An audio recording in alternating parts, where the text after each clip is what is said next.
everyone. My name is Maria Shaina Esguera and welcome to TUP Assessment Center. And I am an accredited competency assessor for beauty care and wellness, nature services for NCU.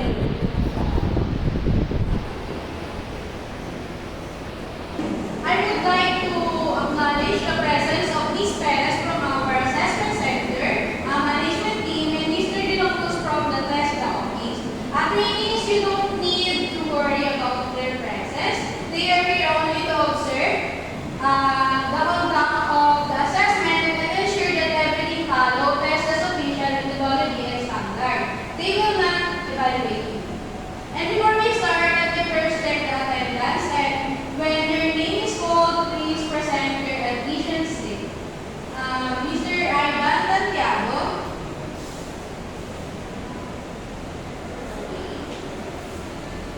Mr. Santos. Okay.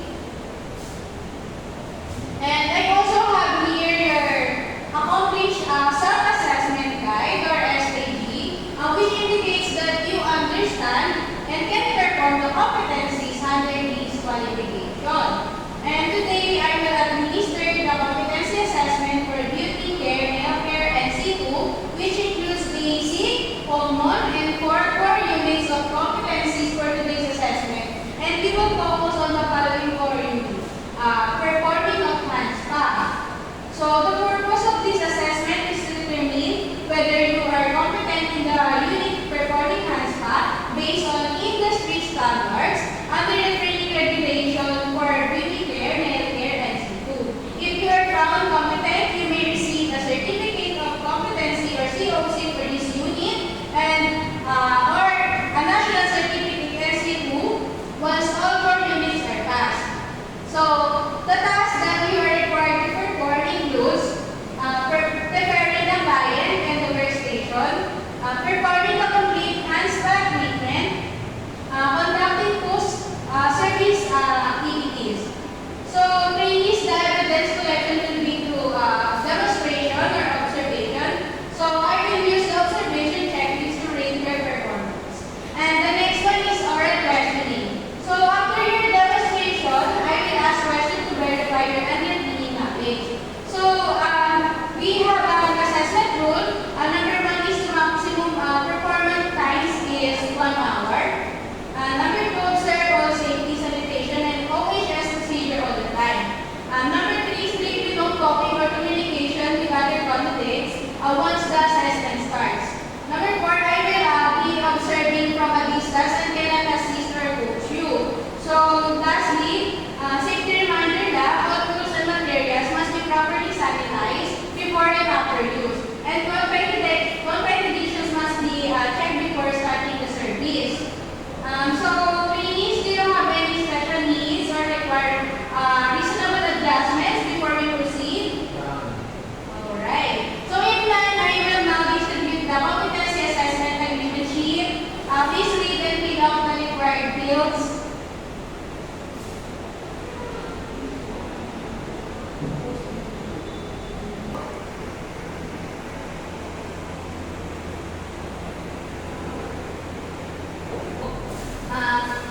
Thank you. Since you have completed the agreement form, you are now assigned as candidate number 1 and candidate number 2. So before we proceed, let me lead you to the workstation where the tools and the materials laid out.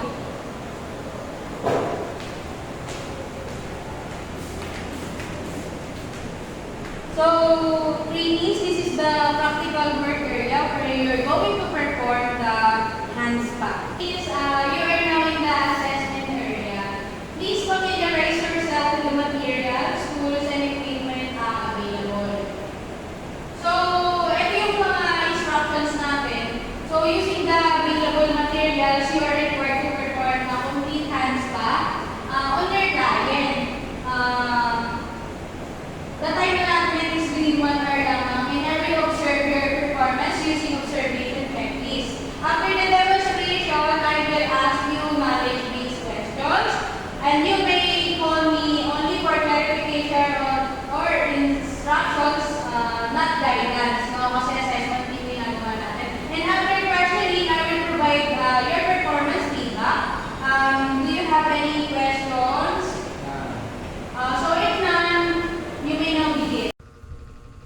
The candidate is now preparing the client, conducting hand examination, and checking for contraindications. So candidate, please ensure a proper ergonomic body posture while performing the task. Okay?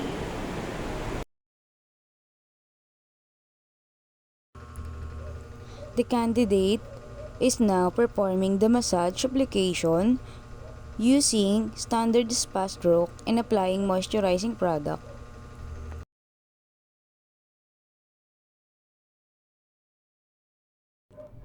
The candidate returns to seat while I review documents. And I have now the completed observation checklist and the responses from oral questioning. I will now evaluate the evidence based on the rules of evidences. Validity. The evidence covers the required outcomes. Sufficiency. Enough performance evidence was observed. Authenticity. Work performed was done by the candidate. Currency. All the tasks are current and aligned with the industry practice. I am now completing the rating sheet and the competency assessment result summary. Congratulations, Mr. Ganjado. Initiation is that you are competent. Because you have performed the task within present standards. And for now, we sign the rating sheet as acknowledgement of your result. You may get your certificate of competency from TESDA office through email, no? And this is based on the scheduled release date. And here's the copy of your competency assessment result. For candidate number 2, Mr. Santos, I'm sorry but you were not rated yet competent because you lack the skills TESDA has required.